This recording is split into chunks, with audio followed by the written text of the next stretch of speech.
예, 모두 평안하셨나요? 가을을 잘 즐기고 계시나 모르겠네요. 그냥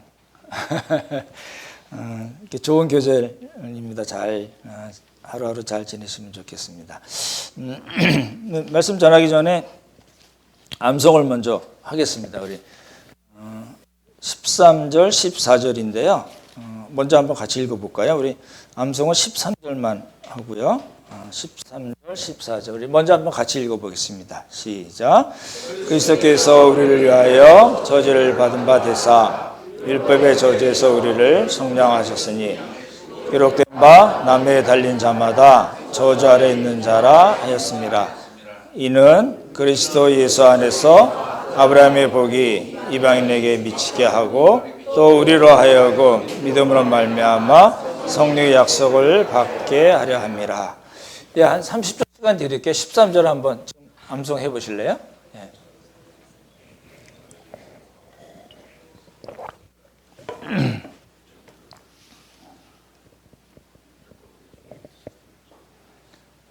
포기하신 건 아니죠?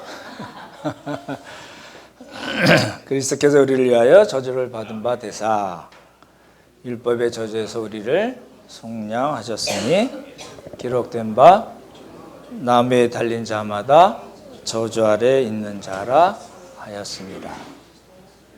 한번 도전해 보시죠. 예, 우리 한번 같이 암송해 볼까요? 그리스도 시작. 그리스도께서 우리를 위하여 저주를 받은 바 되사 율법의 저주에서 우리를 속량하셨으니 기록된 바 나무에 달린 자마다 율법의 저주 아래 있는 자라 하였습니다. 이게 암송이 참 어렵죠, 그죠? 예. 이제 암송은 계속 안 하면은, 계속 반복해서 안 하면은 굉장히 낯섭니다. 그래서 굉장히 중요한 구절이기 때문에 계속해서 또 암송을 하시면 좋을 것 같습니다. 오늘 점심 메뉴 뭔지 아시나요? 몰라요. 예, 곰탕이라고 그럽니다. 가을철 보양식으로 곰탕 준비하신 것 같습니다. 제가 설교 마무리에 이제 다 말씀을 드릴 거거든요. 이제 갈라디아 3장이 이제 7개로 나눠져요. 저희가 이제 1절부터 5절까지 봤고 9절부터 10 몇 절이죠? 9절부터 11절까지인가요?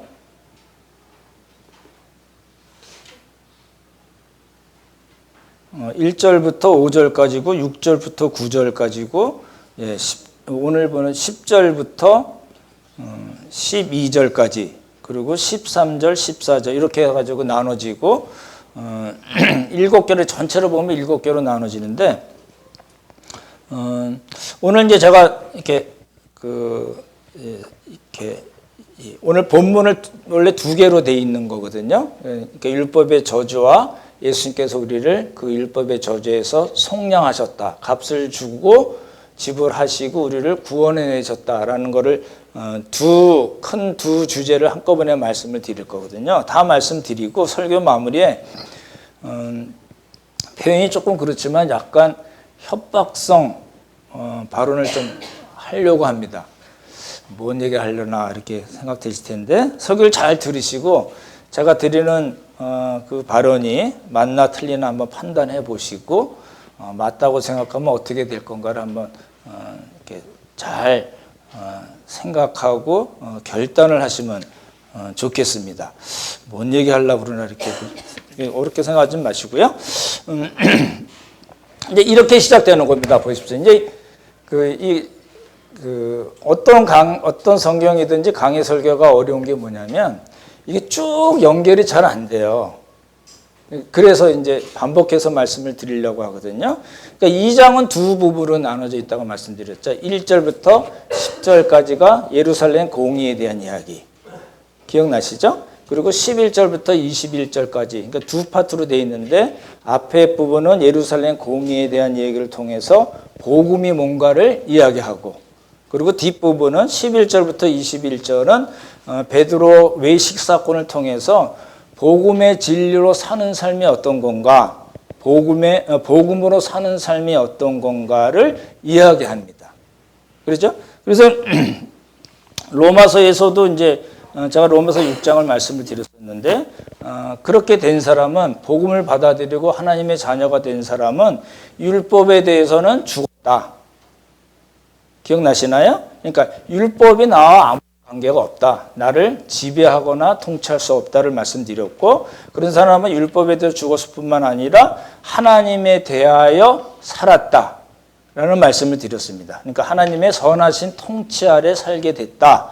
하나님에 대해서 어떤 의무가 있는, 그렇죠? 그러니까 다른 표현으로 말씀드리면 의의 병기로 살 의무가 있는 사람이 됐다라고 말씀을 드렸습니다. 그게 이제 2장 내용이고, 3장에 넘어와서는 1절부터 5절까지는 바울이 복음을 전할 때, 갈라디아 교회 복음을 전할 때 이 사람들이 예수님의 십자가가 눈앞에 밝히 보이듯이 복음에 대해서 분명하게 이해가 됐고 확실하게 믿고 또 성령을 받았다라는 겁니다. 그렇죠? 그래서 이제 그렇게 표현이 되어 있죠. 하나님께서 계속해서 성령을 주시고 또 계속해서 능력을 행하신다라고 얘기했잖아요.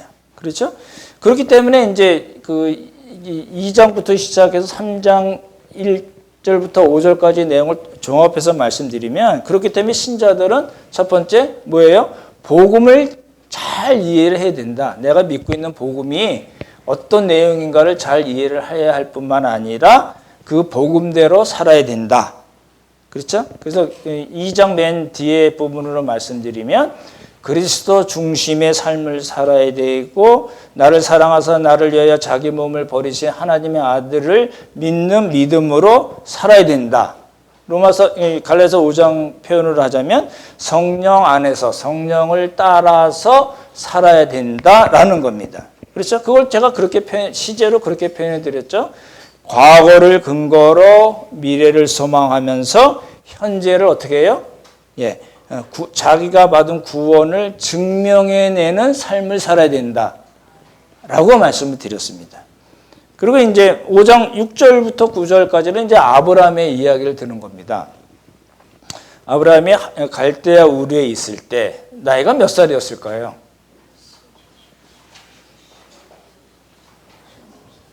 나와 있지 않죠? 몇 살인지 모릅니다. 한 60대 정도 된 것 같아요. 말을 하자면. 그래서 하나님께서 이렇게 데라, 아브라함의 주처가 아니라고 말씀드렸고, 아브라함의 아버지 데라가 다 데리고 하란으로 갔습니다. 그래서 하란에서 돈을 벌고 많은 가축을 기우고 사람을 얻고, 그래서 75세쯤 됐을 때 아버지 데라가 죽고 하나님께서 아브라함에게 짠 나타나셔서 첫 번째 언약을 맺으신 게 창세기 12장 1절부터 3절까지입니다. 그렇죠? 그때 몇 살이라고요? 그때가 75세입니다. 그렇죠?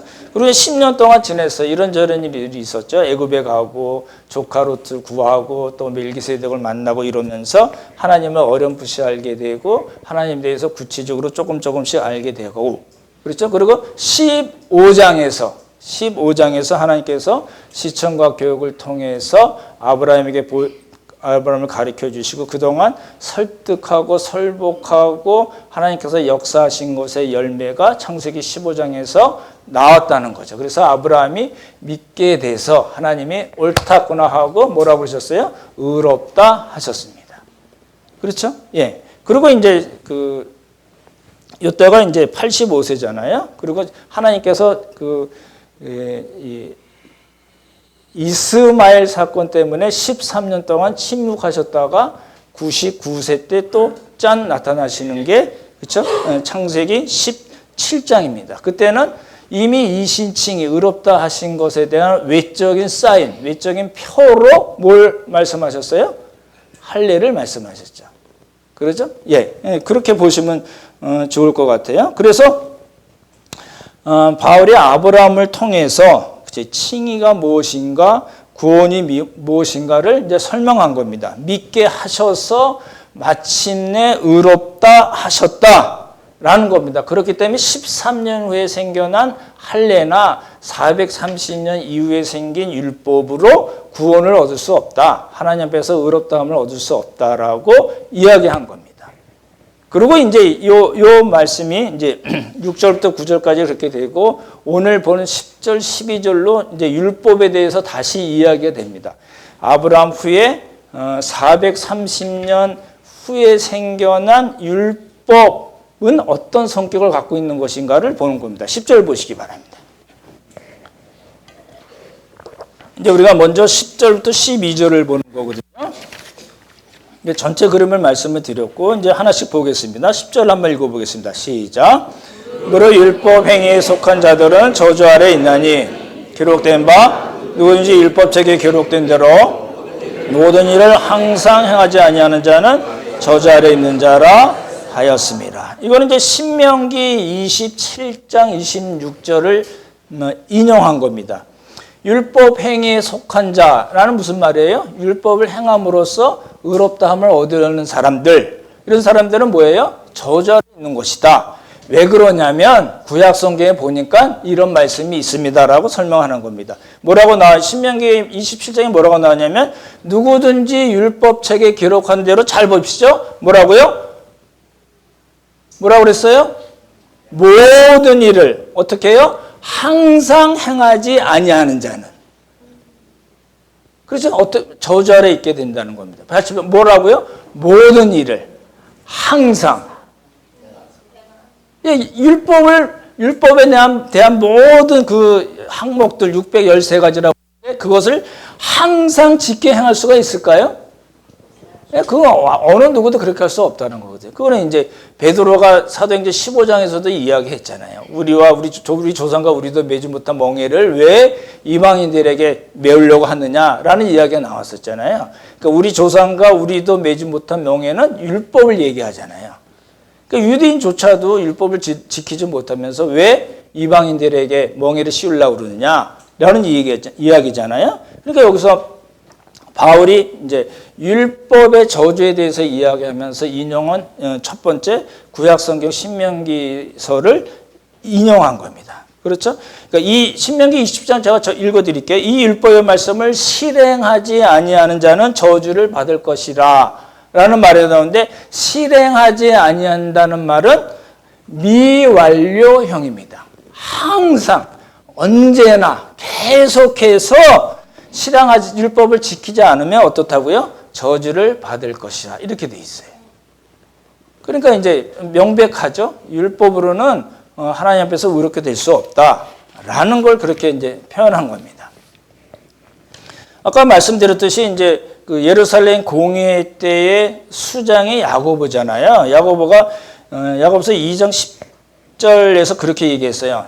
제가 그냥 읽어드릴게요. 누구든지 온 율법을 지키다가 이제 이 야고보는 굉장히 어떻게 보면 율법적인 사람이라고 얘기할 수도 있는데 그 예루살렘 공회 때는 이제 바뀌죠. 베드로가 바뀌었듯이 야고보도 바뀌거든요. 누구든지 온 율법을 지키다가 그 하나를 범하면 모두 범한 자가 되나니 이렇게 돼 있어요. 다 지켰는데 그래도 어쩌다가 뭐 하나 못 지켰어요. 그러면 뭐예요? 율법 전체를 못 지킨 거다. 아주 정확하게 율법을 설명한 겁니다. 그죠? 아까도 말씀드렸듯이 베드로도 사도행전 15장에서 우리 조상과 우리도 능히 매지 못한 그 몽해가 있지 않느냐. 그걸 왜 이방인들에게 강요를 하느냐. 그렇게 얘기했잖아요. 그러니까 이제 베드로도 그랬고 야고보도 그랬고 지금 바울도 지금 그렇게 이야기하는 겁니다. 근데 이 사도들이 율법이 난 저거 내 성격이 안 맞아 이렇게 생각하거나 율법은 저 나쁜 거야 이렇게 생각한 것이 아닙니다.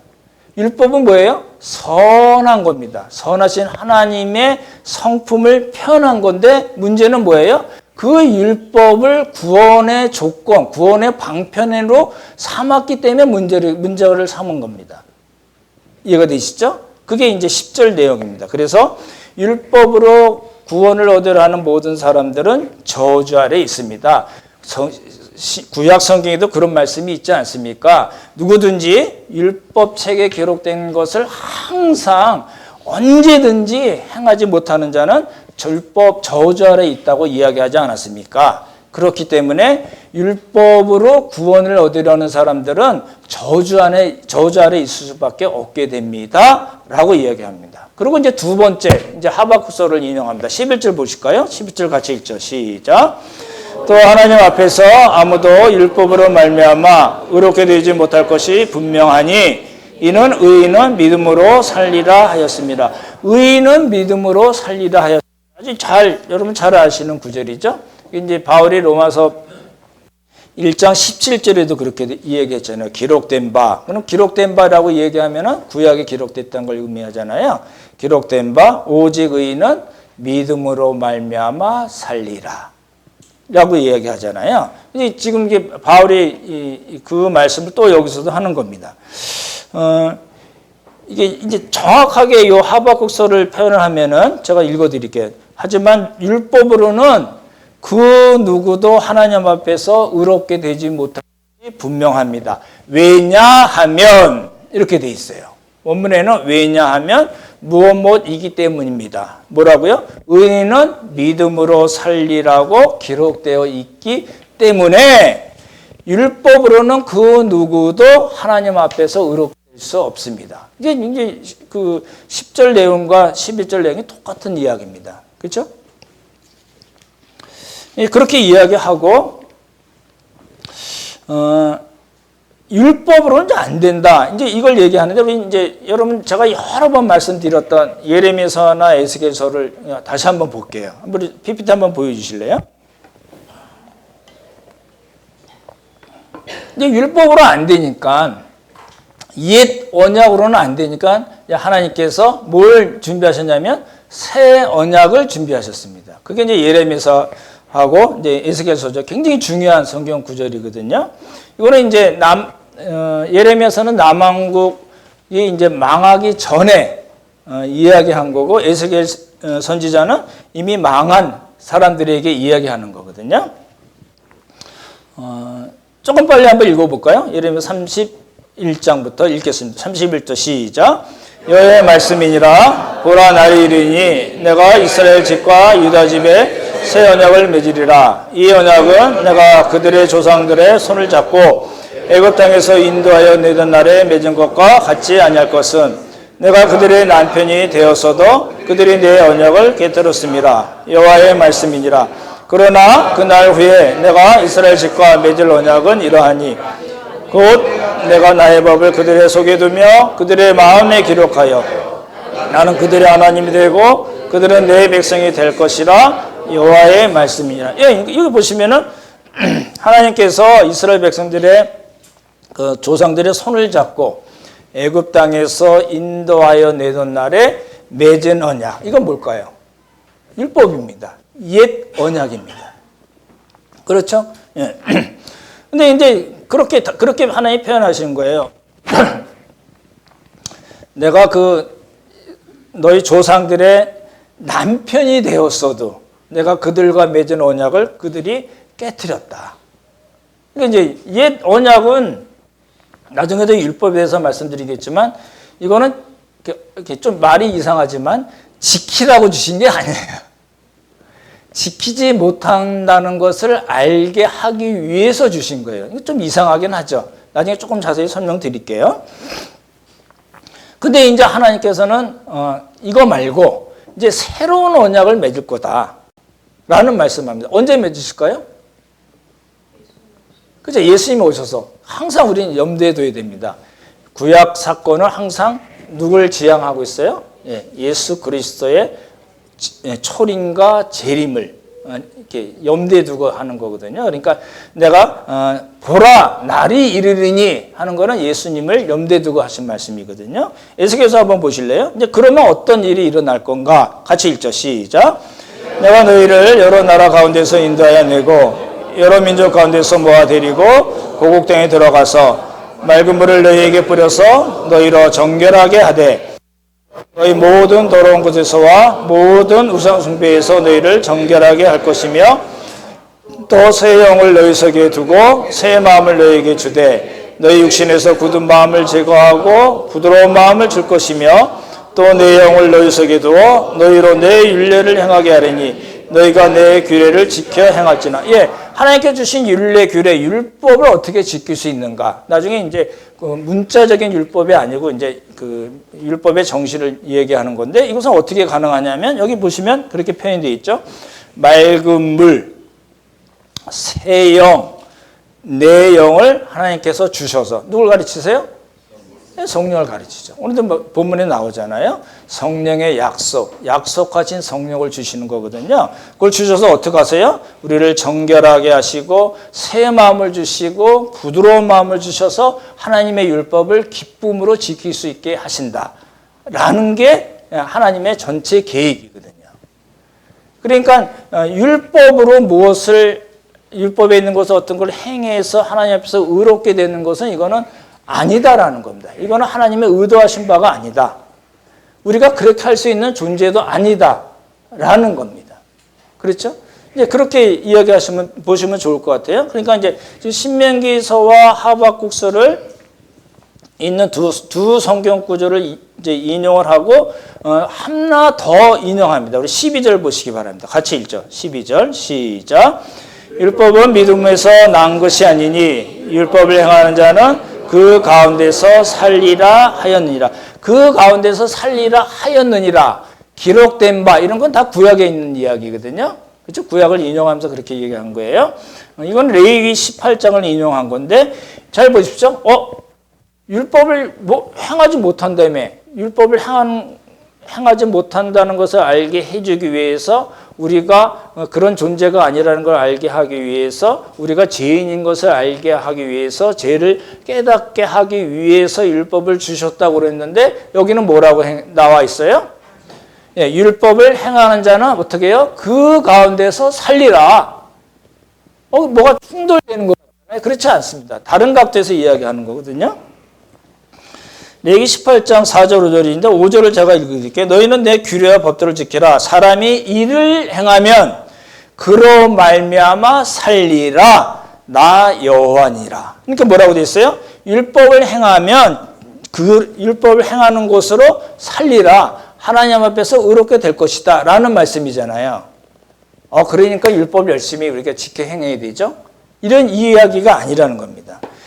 율법을 지키면 그 율법을 지키는 것으로 말미암아 하나님 앞에서 의롭게 되긴 하는데 문제가 뭘까요? 그렇죠. 우리가 다 지켜 항상 언제든지 그 모든 조항을 다 지켜 행할 수가 없다는 데 문제가 있는 겁니다. 그렇죠? 그러니까 이제 조금 그 로마서식으로 말씀을 드리면 이제 아담이 범죄했잖아요. 아담 범죄 후에 그러니까 로마서 5장을 염두에 두고 말씀드립니다. 로마서 5장은 그 아담 기독론이라고 그럽니다. 제가 5장, 6장 우리 주무로 공부할 때 한 게 있습니다. 여러분 자세히 공부하실 분들은 참고하시면 좋은데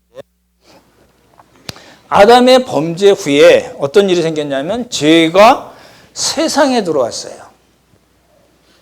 원래 하나님 만드신 그 세상에는 죄가 없었는데 아담의 범죄로 인해서 죄가 세상에 들어오고 그것을 따라서 사망이 들어와서 모든 사람들을 지배하게 된 겁니다. 통치하게 된 겁니다.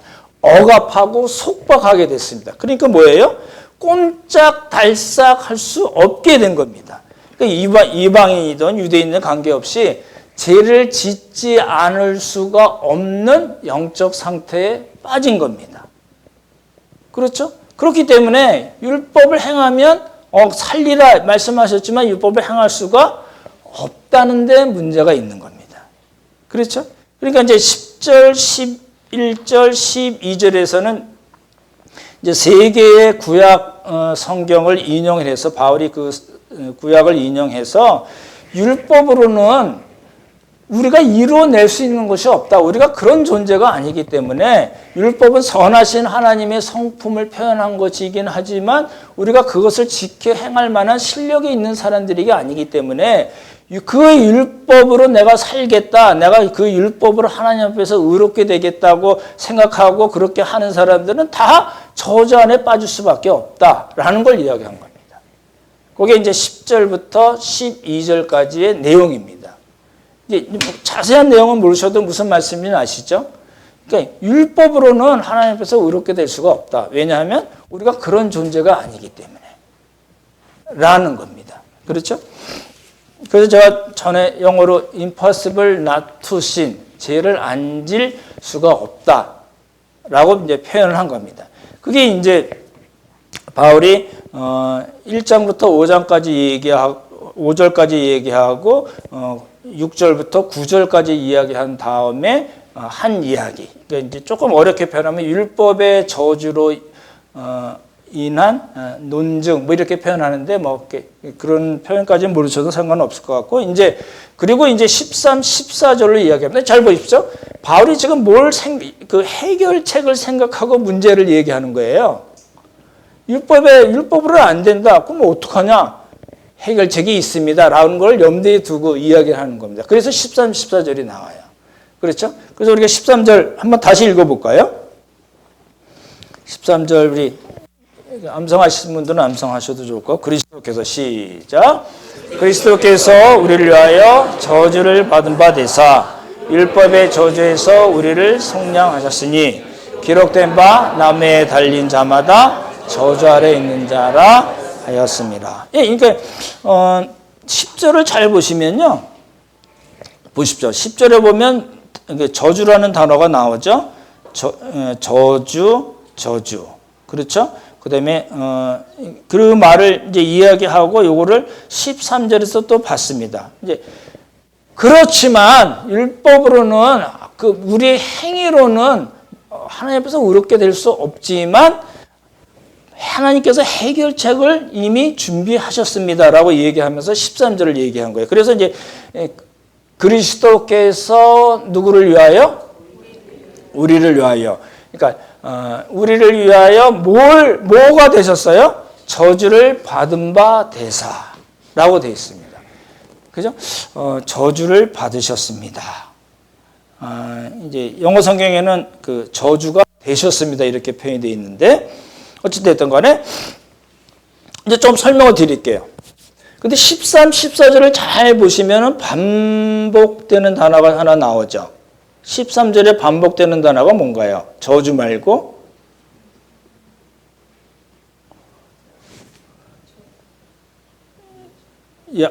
반복되지는 않네요. 우리가 아는 십자가를 뭐라고 표현했죠?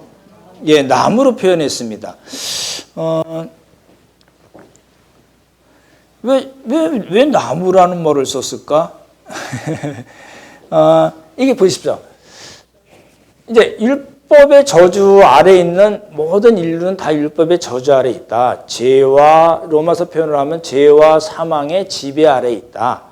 그렇죠? 속박, 억압 아래 있는데 거기서 어떻게 벗어났냐면 그리스도께서 우리를 대신해서 그리스도께서 우리를 위해서 저주를 받음으로써 우리를 속량하셨다. 근데 왜냐하면 뭐뭐이기 때문에 왜냐하면 구약 성경에 이렇게 기록되어 있기 때문입니다. 라는 걸 이야기하면서 구약을 인용하거든요.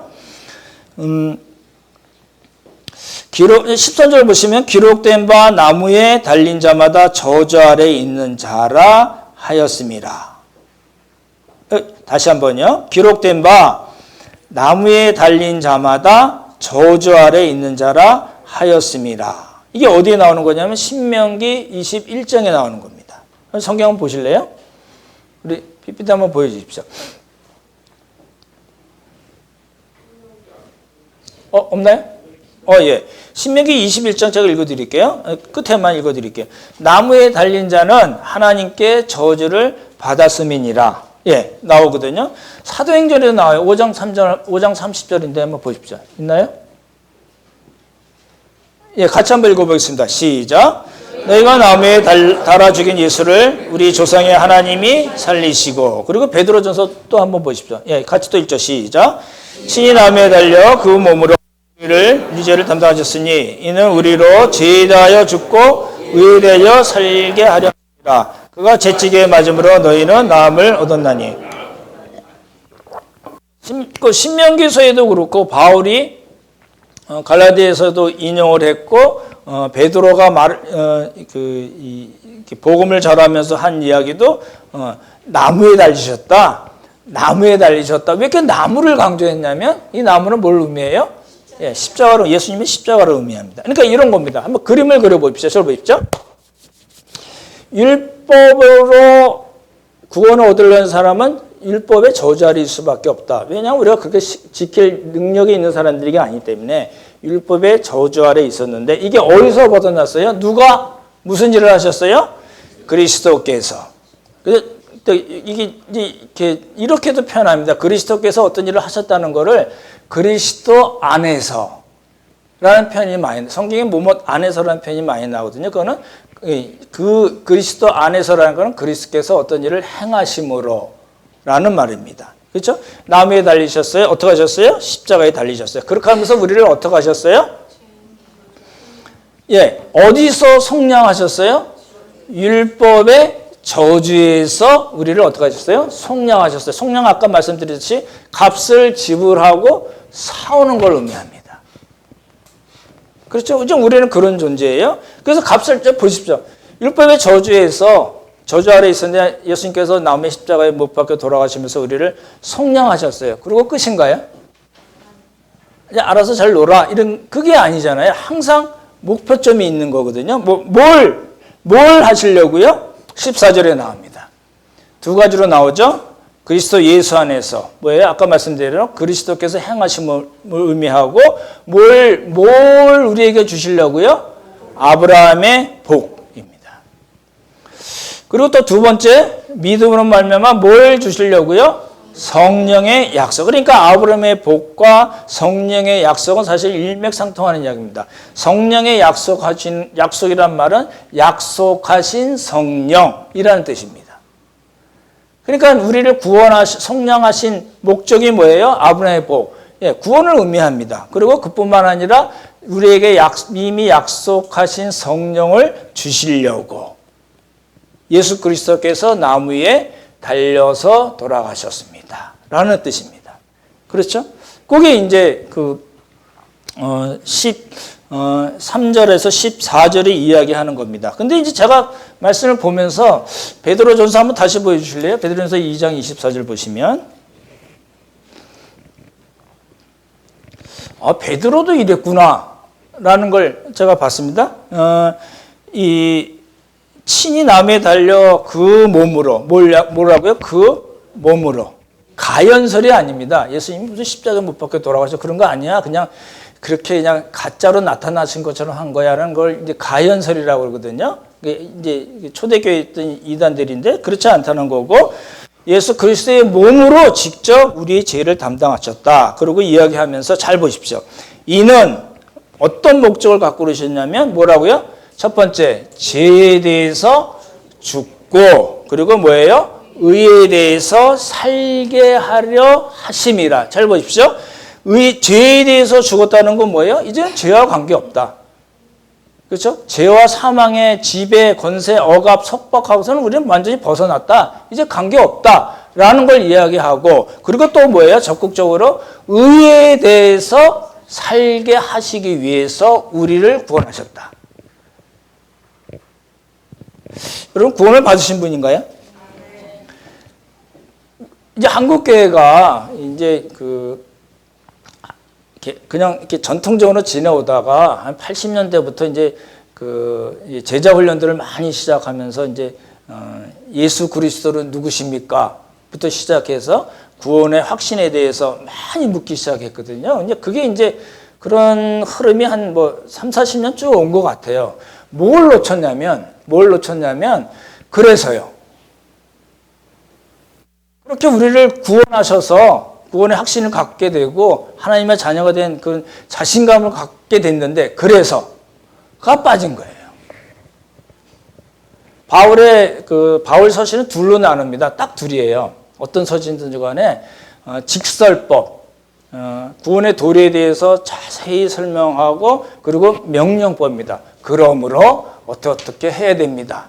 근데 한국교회는 대부분 이 앞에 부분에 대해서는 굉장히 이렇게 사실은 잘 알지도 못하면서 이렇게 오랫동안 그렇게 끌고 왔어요. 근데 그렇기 때문에 거기서 나오는 그래서 우리가 어떻게 살아가야 되는가에 대해서는 굉장히 약했다는 겁니다. 베드로의 표현으로 얘기하자면 죄에 대해서 죽은 것에 대해서는 한국교회가 굉장히 강한 것처럼 보이긴 하는데 사실은 의에 대해서 사는 것에 대해서는 너무 약하다는 거예요.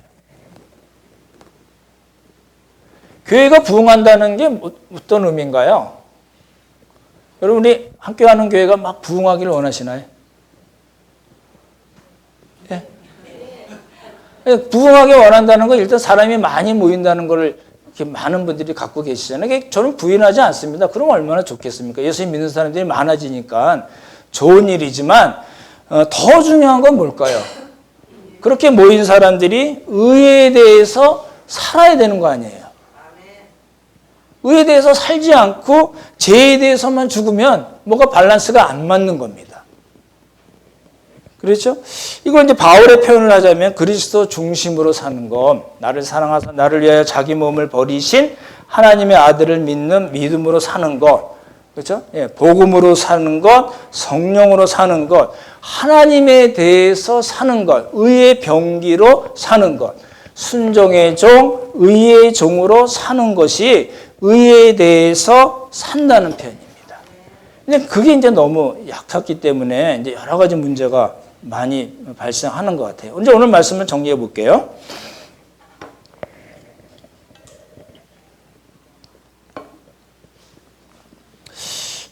아까 말씀드렸듯이 이제 뭐 야고보나 주행적 야고보나 베드로나 바울뿐만 아니라 모든 성경 저자들의 주된 관심은 뭐냐면 제가 여러 번 말씀드릴 거예요. 시간적으로는 과거를 근거로 미래를 소망하면서 현재 우리에게 주어진 삶을 어떻게 살아낼 건가가 모든 성경 저자의 관심입니다. 구약은 구약대로 그렇게 표현이 되어 있고 신약은 신약대로 표현이 되어 있거든요. 이거 조금 전에 봤듯이 베드로가 이제 이야기한 것은 예수님께서 친히 나무에 죽으심으로써 죄에 대해서 우리를 죽게 하시고, 그러니까 죄와 사망의 권세에서 벗어나게 했다는 거죠. 이건 과거예요. 과거고 현재의 삶은 뭐예요? 의에 대해서 살게 하셨다. 바울의 표현대로 하자면 똑같습니다. 죄에 대해서 죽고 하나님에 대해서 사는 것. 로마서 6장에 나오거든요. 이 아브라함의 복을 주셨어요. 아브라함에게 약속하셨던 복, 조금 더 구체적으로 말씀드리면 아브라함의 후손인 메시아 예수 그리스도께서 주시는 복, 구원을 의미하거든요. 구원을 주실 뿐만 아니라 성령의 약속하신 성령을 주셨어요. 이거는 과거예요. 과거의 일이에요. 그리고 또 아까 그 갈라디아 3장 말씀대로 하자면 그뿐만 아니라 계속해서 성령을 주시고 능력으로 역사하세요. 그래서 이제 성령을 따라서 사는 삶을 살게 하셨어요. 이거는 현재예요. 그러니까 포커스가 전부 다 어디에 있어요? 예, 우리 신자들의 삶에 있어요. 그러시죠? 과거에 이미 이루신 삼위 하나님의 역사를 근거로 하나님 나라를 소망하면서 현재 우리에게 주어주신 삶, 허락하신 삶을 어떻게 살 건가 하는 이야기입니다. 제가 아까 이제 초기에 약간 협박성 발언을 하겠다고 그러는데 이제 하려고 합니다. 잘 들으시기 바랍니다.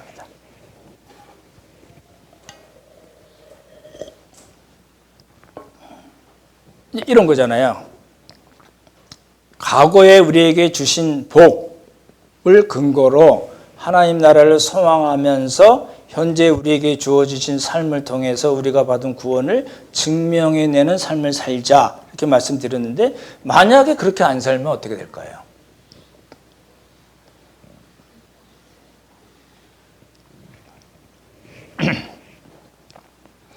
그냥 살다가 그냥 하나님 나라 쏙 들어갈 것 같은가요? 건강하게 잘 먹고 잘 살다가 또 돈도 잘 벌고 자녀들도 잘 되고 원하는 대로 잘 되고 그러다가 이제 뭐 안고는 빠졌지만 그러다가 이렇게